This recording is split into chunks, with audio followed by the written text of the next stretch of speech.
right, guys, we're back with another episode, and today's episode is brought to you by Total Wireless, the official wireless provider of UFC. They're in your corner with unlimited 5G data that won't slow you down. So today, man, all right. So I guess Russian Tough. I was supposed to do this show. And more that I hear about it, I'm kind of sad that I didn't go and do Russian Tough. So at Russian Tough, which is in Thailand, and one of the things that I was told was, hey, we'll get you a massive villa. You're going to get paid big money. It was big money. You get a big villa, a house, you spend a month in Thailand, and you coach these dudes, right? I don't mind doing the Ultimate Fighter. I want to do the show. I want to do the show today more than I wanted to do the show back then, because of something Jones said in regards to the show that I'll get into a little bit later in the video. But Russian Tough is what they're calling it. Of course, at Russian Tough, when you put Nate Diaz, who the Russians don't like, on Russian Tough, there's going to be an issue. I don't know. It's actually laughable because I don't know how you couldn't see this coming. You couldn't see this coming when you're looking for a person to replace me or do it not if I'm not doing it. You put Nate Diaz. Khabib and Nate Diaz famously can't stand each other. Khabib can't understand how people like Nate Diaz when he's lost as many times as he's lost.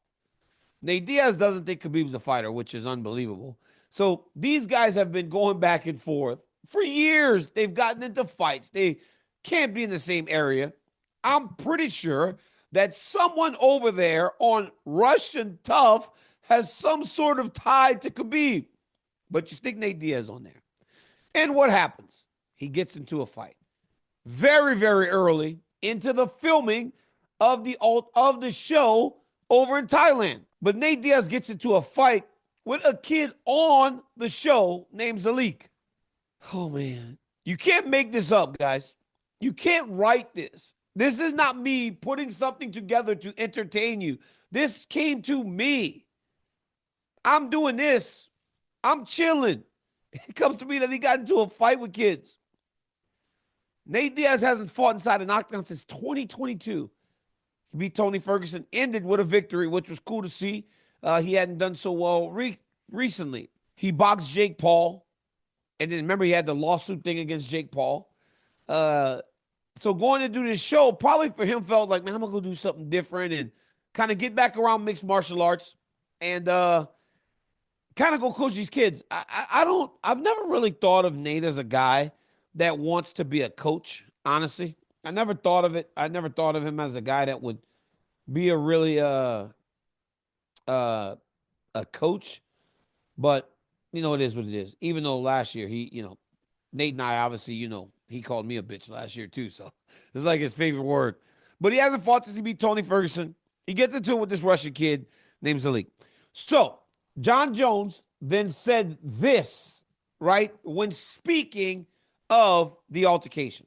He said it got very bad, very fast, because slap fighting with Nate Diaz isn't a great idea. But not only is slap fighting with Nate Diaz not a great idea, it's like,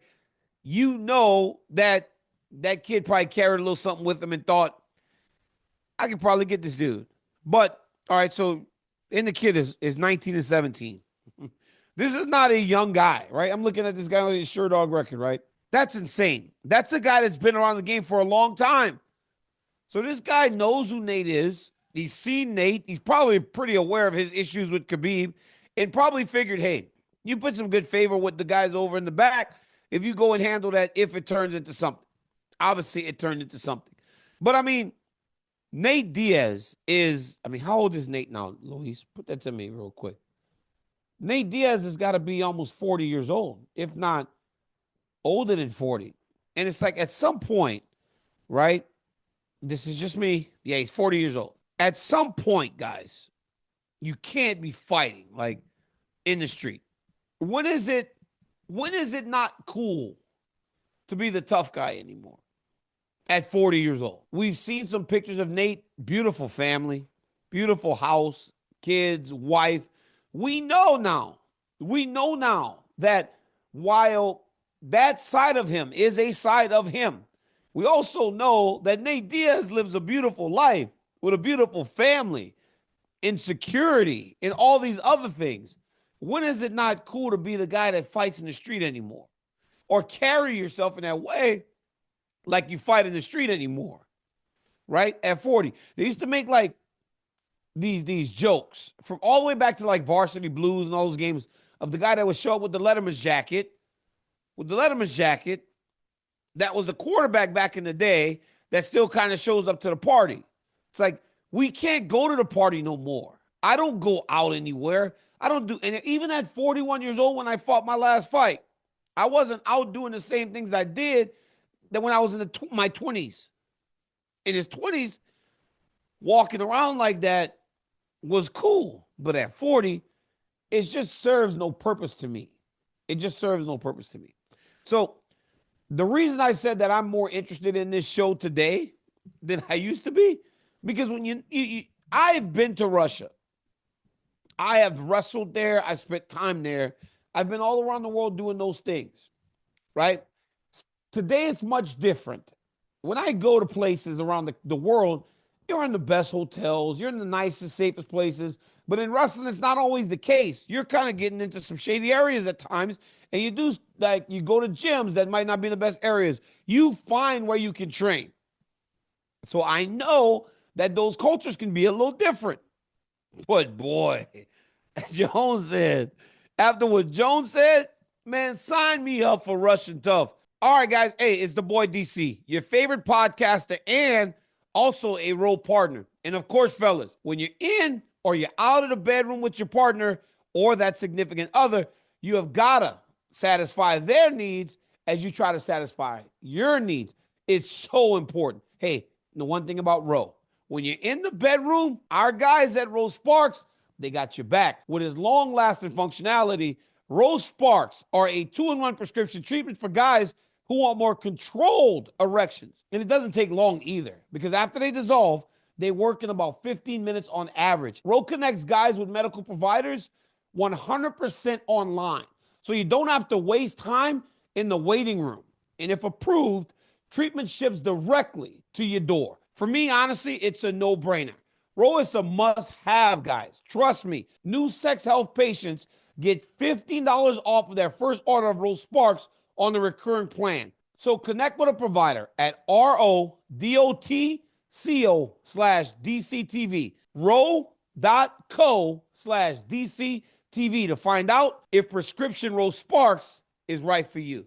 Guys, that's RODOTCO/DCTV for $15 off of your first order. Hey, get them Ro Sparks. I'm telling you, they work. So Jones goes, I've been around the Bushido spirit for a long time. Martial arts spirit, where everybody has a certain degree of kind of rules that you don't cross.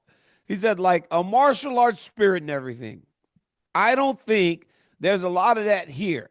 Some guys are warriors. They're like warriors, and some guys are really just kind of street fighters.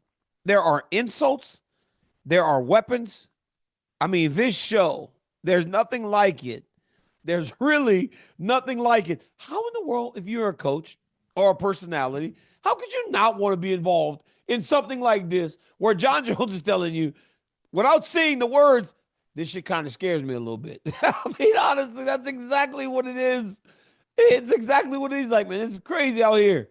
It's actually crazy out here. These dudes out here tripping. They fight in the gym. They carrying weapons. It's crazy out here. I should have did the show, man. I really should have did the show, because in this world, I would have thrived. I would have loved it. I would have loved every moment of a dude that's 19 and 17 that wants to fight someone, and then he goes and gets his knife. Then we got to stop him with the knife. Like, come on, man. It's like growing up in Lafayette again. It's like going all the way back to where I grew up at, where I would watch dudes on the street do stuff like that. Go grab their knife or go grab, whatever. It's crazy what's happening over there. But yes, of course, Nate Diaz fought one of the competitors. That's what would happen in that situation. I would just like to know What truly made it pop off? That to me is what I would like to know. Because if it was just slap fighting, come on, man. We do that every day with everybody. Every time you guys see me, every time I come across a Russian dude, I elbow control him. When I'm with Pereira, we spar, we strike. It's like you do that with everybody. So, what made them pop off to where they actually started fighting? And now what happens? What happens now that Nate Diaz is out the show? Who goes and coaches next to Jon Jones? Who coaches opposite of him as they enter in the season? It's so crazy to think. And where does this play at? Does anybody have any idea where we can watch this? Because I definitely want to watch this show. Someone give me in the comments where I can watch this Russian Tough. Because I definitely want to see it as our Ultimate Fighter starts tomorrow. But guys, talk about crazy. This is what would happen though. This is not surprising that Nate Diaz got into a fight with a competitor just off the rip. But it's not surprising that Nate Diaz got into a fight with a competitor from Russia on a show called Russian Tough. It just, what would happen? I'm just happy they got him out of there, right? Because while you're tough, you don't want to be tough in a different country. You want to be tough in the safety and the confines of the good old United States of America. Guys, tell me in the comments what you think about this. Am I off base? Am I off base, guys? Tell me. Because then I'm here for you. If you think I'm off base and you still want to see 40-year-old people still fighting, be cool, tell me. Or do you want to see us kind of go, hey, man, let's kind of turn the other cheek in that situation. Like, it really don't have to be that. And no, I'm not fighting Jon Jones. That'll never happen. I'm done. All right, guys, that's funny. This is a fun episode. I enjoy stuff like this. This is the type of shit that I get up for in the morning. This type of stuff, this is the type of shit what I ask for, what I love in the morning. Luis told me, be careful what you ask for because y'all going to light me up in the comments. Well, if you light me up in the comments, light me up in the comments. I don't care. Just please tell me where to find Russian Tough. You could say whatever you want about me as long as you tell me where to find the episode of Russian Tough where Nate Diaz fights with the Russian guy that was slapboxing with him. I mean, just please, somebody, help the boy out. Guys, until next time, like, subscribe, and tell your friends about my YouTube channel and that I'm doing stuff like this. All right? Until next time. Peace.